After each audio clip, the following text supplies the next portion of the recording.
Hello again and welcome to The Luxury of Choice, a B2B technical sales and business podcast brought to you by the training team of George James Limited. My name is Steve Vaughan. I'm a senior sales trainer at George James, as well as the host and producer of this podcast.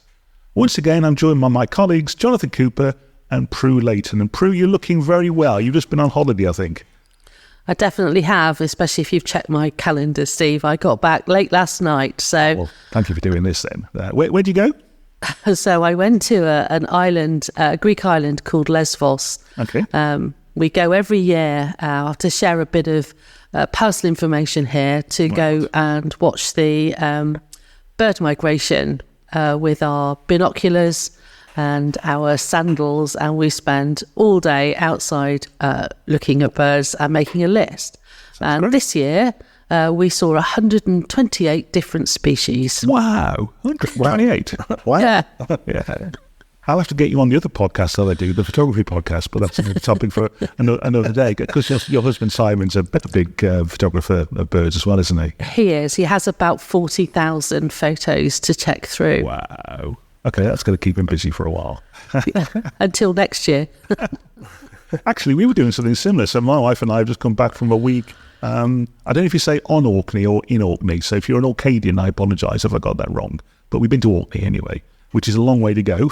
It's a long way to drive with two doggies in the back. We did obviously stop on the way. But yes, we were doing some bird watching and bird photography.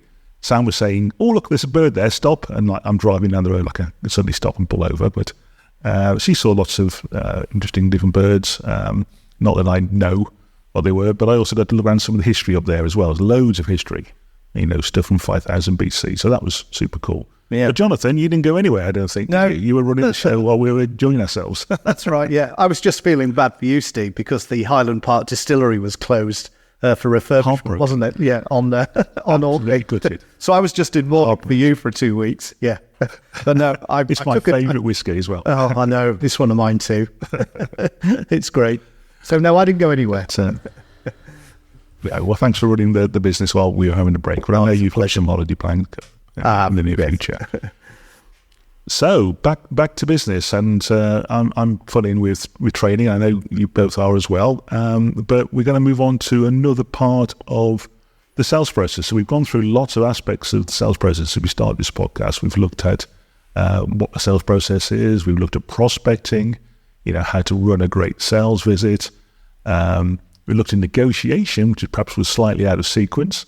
But we're going to go back up the process a little bit now, and we're going to look at objections, customer objections.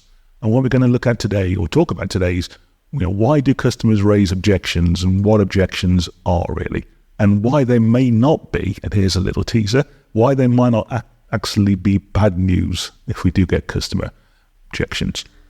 But let's start right at the start, really. And what is a customer objection, Pru? What do we mean by a customer objection? Well, I guess it can mean a number of things, really. But I think the first thought that comes to my mind is a customer objection is basically when they sort of stop you in your tracks and potentially sort of disagree with you, dare I say, or raise a concern, or in some way sort of stop your fantastic sales pitch that has worked every time before and suddenly doesn't. Oh, I didn't expect them to say that, in other words. Yeah, and to me, Jonathan, objection sounds like quite a strong word. I mean, we use that in sales training speak a lot, customer objections, objection handling. But if I was to say to a customer, oh, let me talk about your objection, that sounds a little bit confrontational. Am I being a bit oversensitive there, or would you agree? No, I don't think so, Steve. Pru actually used the word concern. Right. I mean, I'm always very sensitive to this because I'm not sure how well it translates, this subtle difference between objection and concern in other languages. But fortunately in English, we do have this word concern, which for me is much softer. And when you think about what an objection is, I go right back to the start of my sales career. Quite frankly, was something that used to terrify me. Right. And it was one of the things in selling I was terrible at when I started. I early days don't have some happy memories of of objections, and I probably use the word back to the customer as well. I was probably just like a rabbit in the headlights, actually. So I prefer to use the word concern. Perhaps you could use the word worry, but that in itself is an interesting one, because what is an objection? Certainly the early stages of my career, I could only ever think about the negative aspects of an objection, but maybe it isn't. Okay, let's explore that a bit more then. So, Pru, objections. Well, first of all, what kind of things? What are the reasons that customers might have concerns or objections? Why don't they just agree with everything that we say, if only? Well, sometimes we're not always right, dare I say. Which point, actually. might not agree with everything we say. Often in my case, actually. And they may have different experiences, but I think in terms of why they might raise an objection, I think it could be a whole range of reasons. It could be sometimes we don't have the clarity that we should have. Right. And what might make sense in our head, we haven't explained well enough, and we leave the customer slightly confused.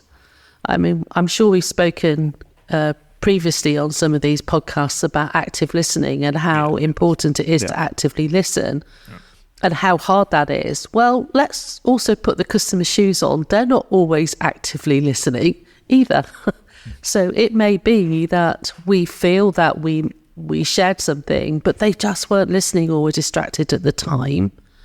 I think another reason is, dare I say, they may have seen one of our competitors who might have suggested there was a potential weakness in our offering, and as a customer, they would like to explore that with us. That could be another reason why a customer would raise a concern with us. Is because it's been mentioned, and it may not even be directly from a competitor. Yeah.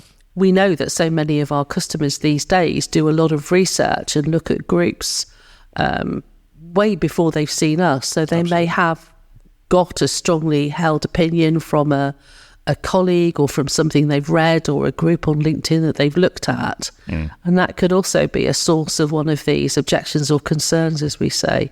Okay.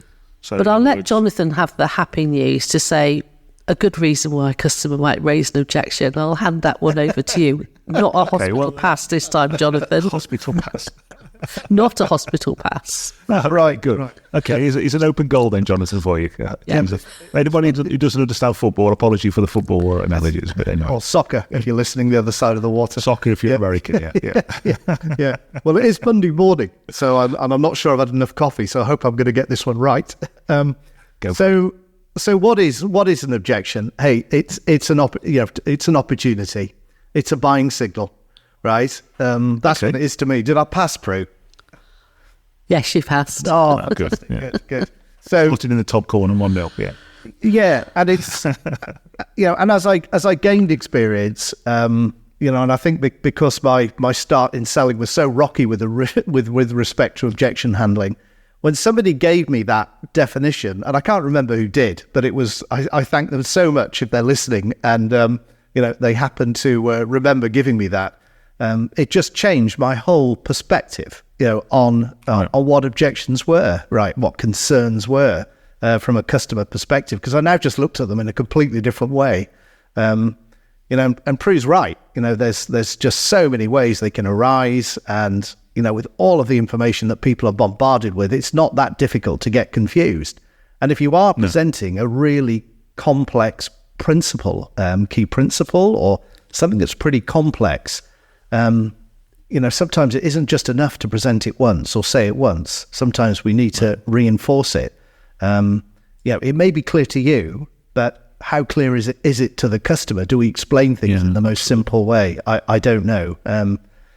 I think that's a really important point, Jonathan, if I can, because before we move on, because if I'm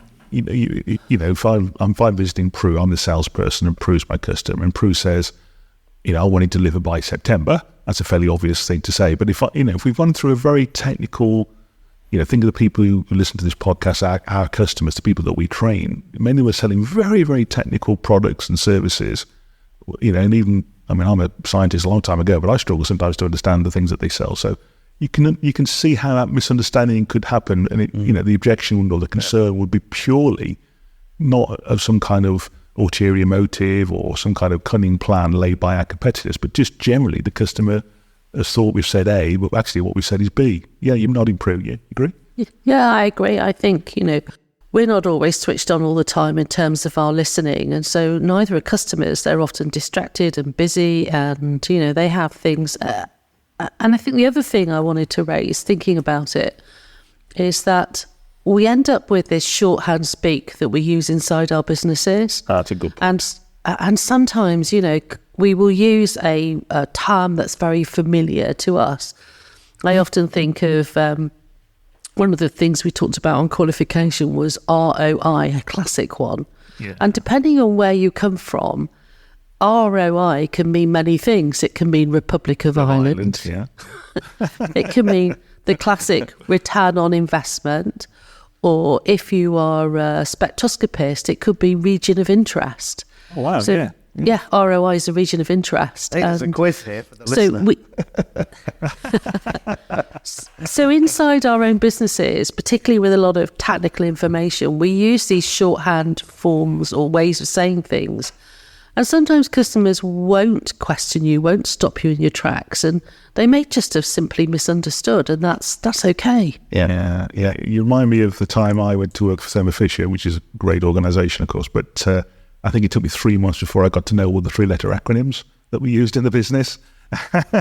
And it's very easy to slip into that shorthand without realising in front of the customer. So what are the reasons why the customer have an objection or a concern then, Jonathan? So misunderstanding, the competitors laid a trap for us. Is there any other reasons why they might have a concern? Yeah, I think Pru partly referred to it, really. I think it's very easy to hear things in the marketplace. There's just so much chatter, isn't there? I was going to say there's so much Twitter. There's so much chatter. And, there's so many places you can go to find information. There's so many sources of it. And it can appear overwhelming. If you're just researching something in your personal life that's relatively straightforward, you're just bombarded with vast numbers of options, right, on alternatives. And actually, most of them in reality are quite good. So, I think that's actually I think that's part of it as well. Maybe it's never normally one thing. Maybe it's several things. And I think, people also take them. I think customers, we all do it, don't we? I think we all have a bias as well. There's just an inherent bias that most of us have when we go to buy something for all sorts of reasons. You could be historical, it could be legacy, it could be, as I think you both said that, it's something that it's somebody I know, a really good contact of mine, once said to me about something.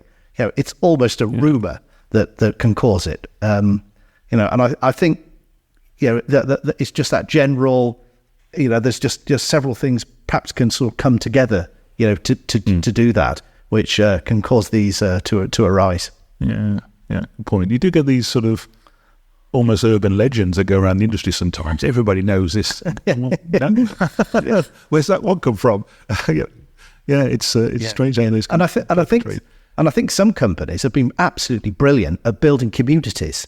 And when you're in a community and you're part of it, and you feel really part of it, I don't think it's unreasonable to say you actually can get quite defensive. And I'm not saying anybody would ever lie, but you can end up selectively presenting information or selectively receiving information, as part of that. So it all counts. It can all count against you. If it all comes together, it's almost could be a perfect storm, can't it? Everything heading your way. Yeah. And brand loyalty, I think, comes into it as well. Yes. Talking to you on my Rode microphone with my Rode headphones on, or my Apple computer here. Or Pru's pointed to a Rode microphone as well.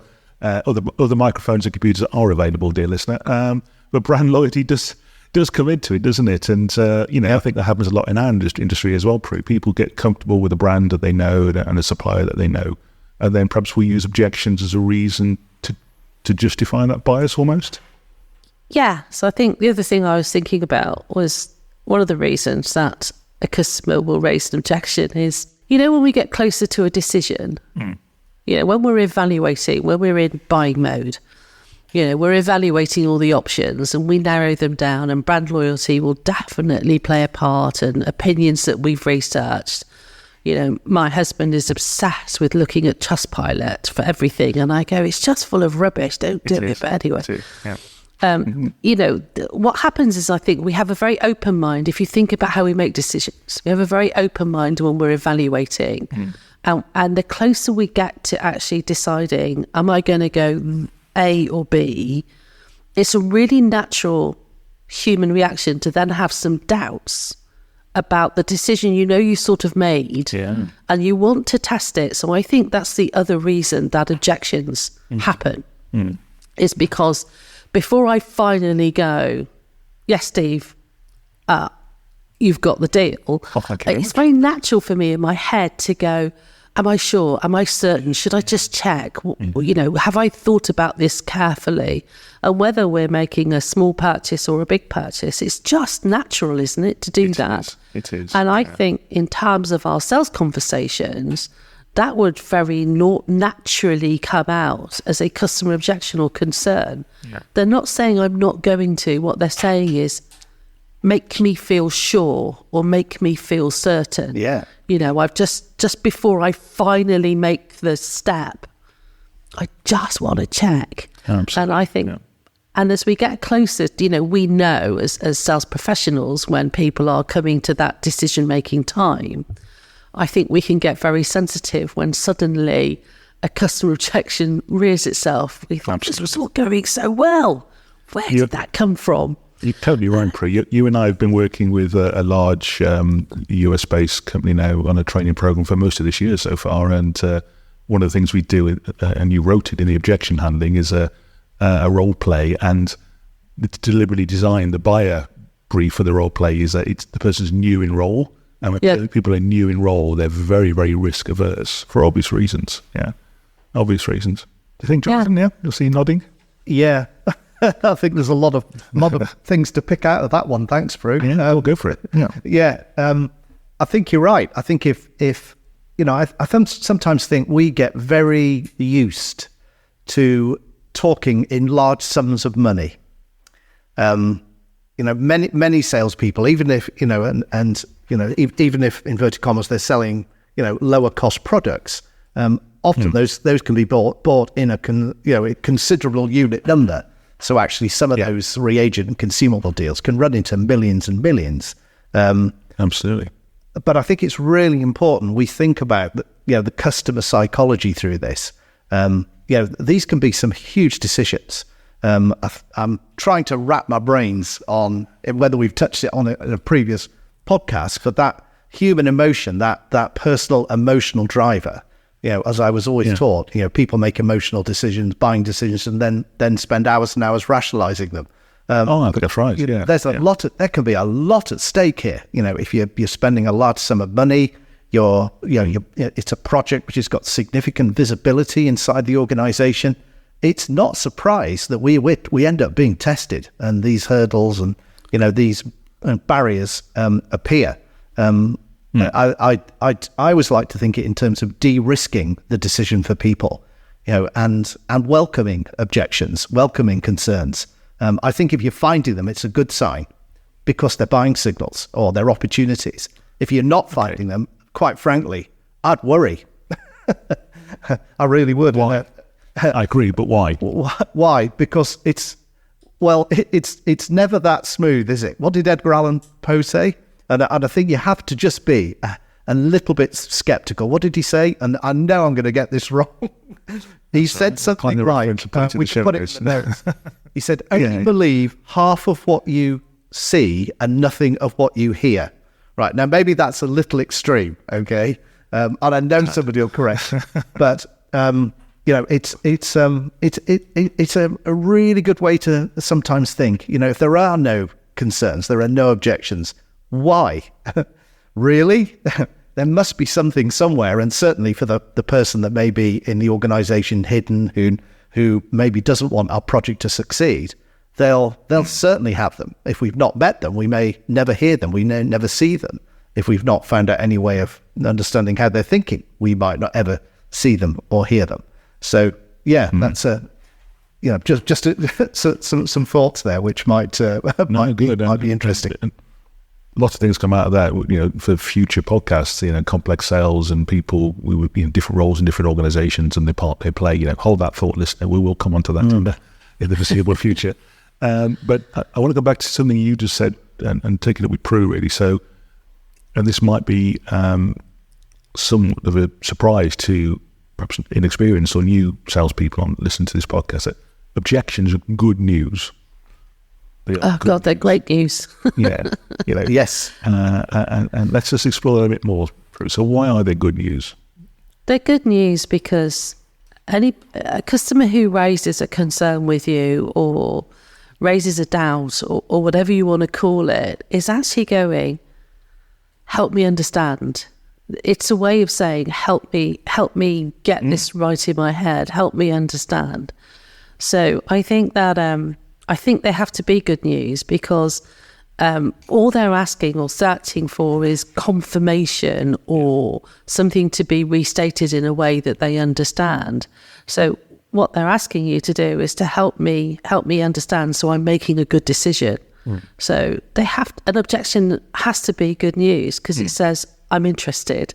Yeah. If somebody doesn't raise any sort of concern or doubt, I interpret that as, I'm not really interested, but I'm obliged to see more than one company. So you're one of the three. So purchasing, don't challenge me. And I'm not really interested in your product or your solution. I'm going through the steps with you. Yeah. And one of the fastest ways to do that is to go, no, that looks great. No, everything's fine. No, I don't have any questions at all. And if someone has no questions at all, really? Completely. And that says to me as a salesperson, I'm making the numbers up. It's we've all had that phone call with, bombing along the motorway at legal speeds, of course, and we get the phone call and we pull over and take the call or call the customer back, and the customer says, yes, Steve, you don't know who I am, but I'd like a quote for one of your products, please. And can you get to me by tomorrow? And you go, oh yeah, great. Can I just find a bit more about what you're doing? Oh, no, everything's fine. I just need a quote. And that's just saying to us, we're making the numbers up, and sometimes we have to go through the process, of course. That's for another discussion again, or how we handle that one. But so objections are good news, Jonathan, and we should welcome them, and we should perhaps actively go and hunt them out if we don't get them, yeah? Yes. And I just to quickly first just go back to something Pru said. Please. No objections are the worst thing of all. No concerns, no inverted commas challenging questions, whichever phrase you wish to use, are the worst.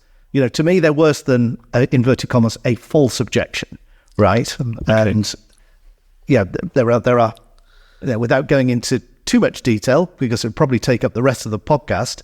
Some objections are true, some are false.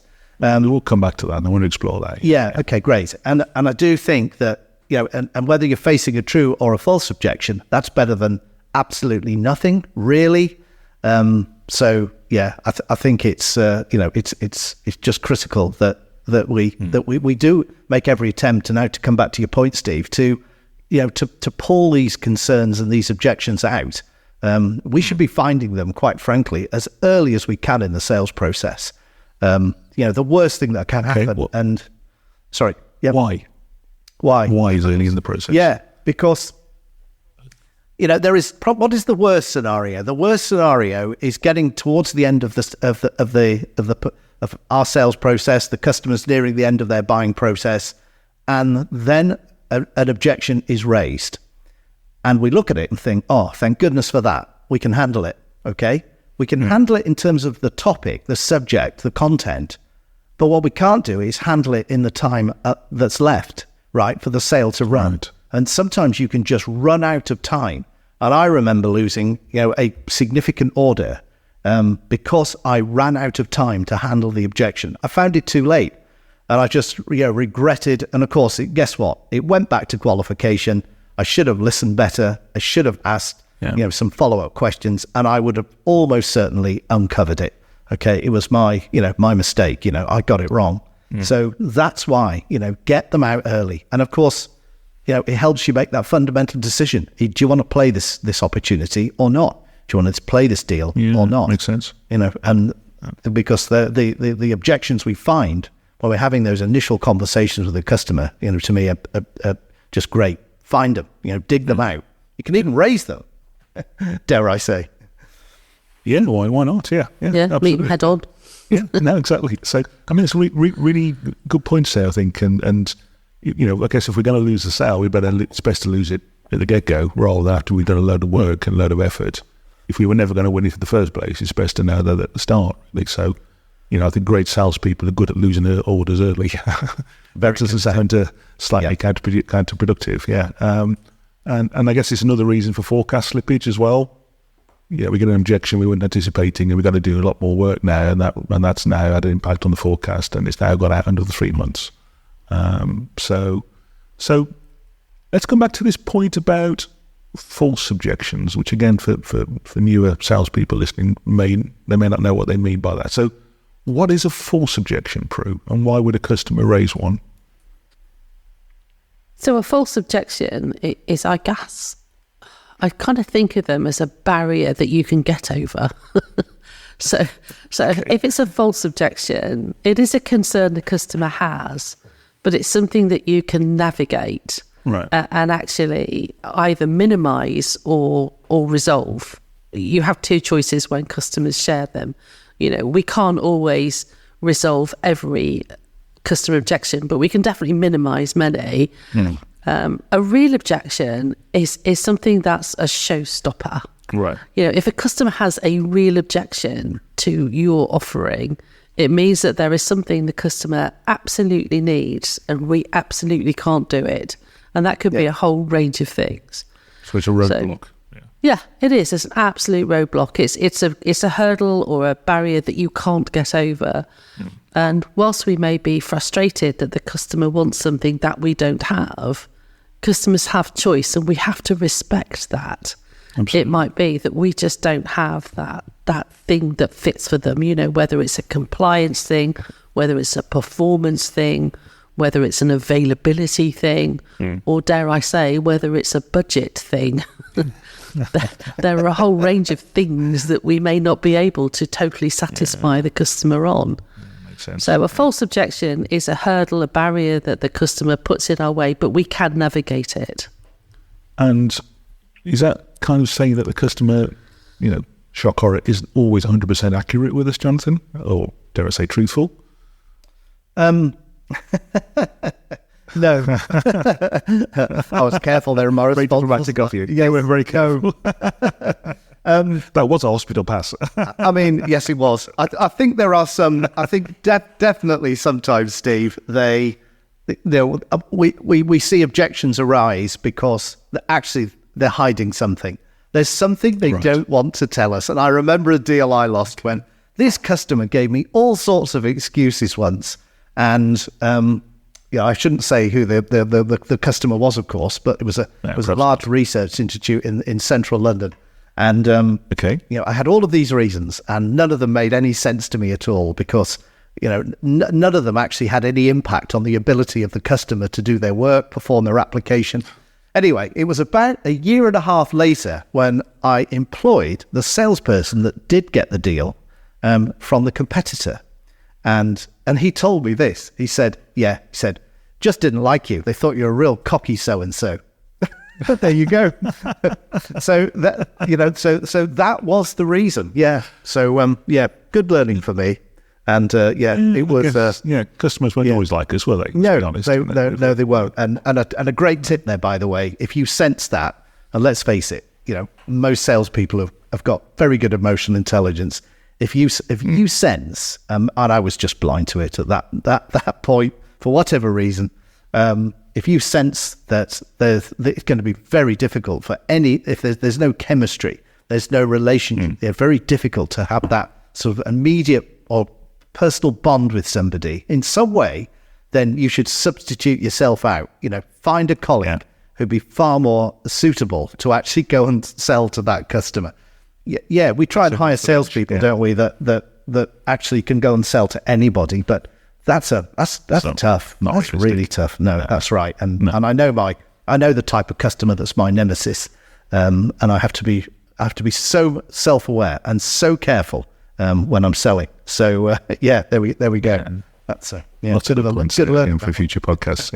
Yeah. This podcast is full of football analogies today. Again, apologies to non-football supporters. I won't emphasise the fact that my team finished above yours, guys. But anyway, that's another story. So let's go back. So segueing back to the podcast that we did last time, or the two that we've done about negotiation and by implication price. To me, Pru, and I'd like your thoughts on this. To me, price is a classic false objection. People often say you're too expensive, and really, there's another reason. Is that your experience as well? Almost always, price is a false objection. Because for several reasons, really. I guess the principal one, it's the easiest one to give you. Yeah. You know, it would be very difficult to say, Jonathan, I'm not buying from you because I don't like you. I mean, I'd be a very bold customer that would do that. But it's much easier to say, do you know, it was a really close run thing, but, you know, I got a slightly better deal from one of your competitors. Because, you know, customers want to let you down gently. They can see you've put effort and time in. So they're saying it's something that's nothing to do with you. So that's why I think price is the classic, easy, false objection, especially as we talk about budget and meeting budget and options all the way through the sales process. So it can't actually always be a real objection unless you find it out right early. And you, as you said, Jonathan, you choose not to play that deal because actually the budget the customer's got available and wherever else they might be able to get some is not going to be matching with a solution that you can offer them. So get out, you know. Yeah. Head for the hills. Yeah. You've got a great example, which I won't ask you to go through now, but when we do training together, you've got a fantastic example of your own personal experience, which exactly relates to that. So if you want to hear that, dear listener, you have to book Pru for your training course. I don't even know it either. I'll have to book her as well. I'll get my diary out. Yeah, Jonathan. thanks. Yeah, fabulous. Yeah. I'll let you two do a deal later, So before we wrap this up then, so we've gone through lots of, well, first of all, thanks for your thoughts, guys. So we've gone through lots of reasons why customers raise objections, the kind of objections that customers can raise, or concerns, let's use the word concern, why customer concerns aren't necessarily bad news and in fact are actually good news. And we've also talked about, the difference between real and false concerns and why customers might raise a false concern. Now, in the few minutes we've got left on the pod, we do have a process we use in our training for overcoming and handling objections, and we don't have the time to go into detail on that today. But on a very sort of high-level view, really, when we do get those concerns, and it's a technical concern, let's say, and the customer, who's almost certainly a scientist at this stage that we're selling to, and it's a real concern, we're going to have to address it. What are the things, from a very top level, what are the things we need to think about, Jonathan? How do we at least broach the subject with the customer? We can't just ignore it because, as Pru's already said, it's a roadblock. So what are the things that we would do to sort of address the customer's concerns there? Yeah. And do you know what? There probably is an argument for ignoring it, but that's probably another podcast. Okay. Goodness me. But I would here for a whole conference. Yeah, absolutely. I would suggest, what is the thing that, I observe that too many salespeople do, and it's so easy to do this, right? It's you hear the concern, you hear the objection, and you jump straight on it, right? And you fire off, and download a ton of information to the customer, right? It rarely moves the conversation forward. It rarely moves the sale forward. In fact, it's very easy to end up in a low-level argument, maybe one way to describe it, worse occasionally, I'm sure. So I think, I think the key, one of the key principles for me is, really make sure you understand what's behind the concern that's been raised by the customer, and that again comes back to the ability, to ask some great questions, to actively listen, really, really understand it. Okay, why has it arisen? The importance of it relative to everything else the customer might be looking at. And of course, by questioning it, we may discover whether it's real or false. So those questions become everything to me. So that would be, a key piece of advice I would give anyone, and I would give myself constantly to remember to do. Yeah, great point. And Pru, we're selling to scientists. Scientists are the most skeptical people on earth, aren't they? Yeah. By nature, it's a job to question things. So I guess just saying as is better because probably isn't enough when we're selling to scientists. Or you don't understand because. Let me explain. Make it worse. Yeah. Let me explain it again. Yeah. That's right. Brilliant one. If you didn't understand it, I'll just go through it again. Yeah, I think they are skeptical, and I don't want to be outquoted by Jonathan, so I won't be. It's that Stephen Covey 7 Habits of Highly Effective People. It's with objection handling. It's seek to understand before being understood. So it's that idea of let me understand why you said that, why now, and unpick what the customer's actually said, and seek to understand where that comes from before we have a chance to be understood in a good way, which helps us navigate this hurdle or minimize this hurdle or whatever it is that's come in front of us. And I think it's that take a breath when you hear it, even if you've heard it 100 times before, just take a breath and actually go, well, let me understand a bit more about why you said that. I'm really, really interested to know. And then if we do that in a patient and understanding way, we have a much better chance of, as you said, Jonathan, actually moving the sale on. Because isn't that what we're trying to do? We're trying to move it on. And be patient. Don't get defensive. Don't roll your eyes. That's my special trick. When I get something that annoys me, I roll my eyes at people. We haven't noticed. It's good. It's good news. It's great. They're interested. It's like good. They're interested. Now let me understand. Let me just be patient and understand. Fantastic, guys. So hopefully, dear listener, you've got from this podcast that objections are good news. They're a normal part of selling. We should actively seek them out. We should welcome them and see them as just another roadblock that we've got to get around to get one step closer to the customer and for customer's order and ultimately the sale. So if you want to know more about our objection handling, then you can obviously contact us through our website. We cover it in both our tailored and our open programs, and it's always a popular part of the training that we do. So if you've enjoyed today's podcast, folks, then don't forget to subscribe in your favorite podcast app. And of course, please tell your friends and colleagues about us.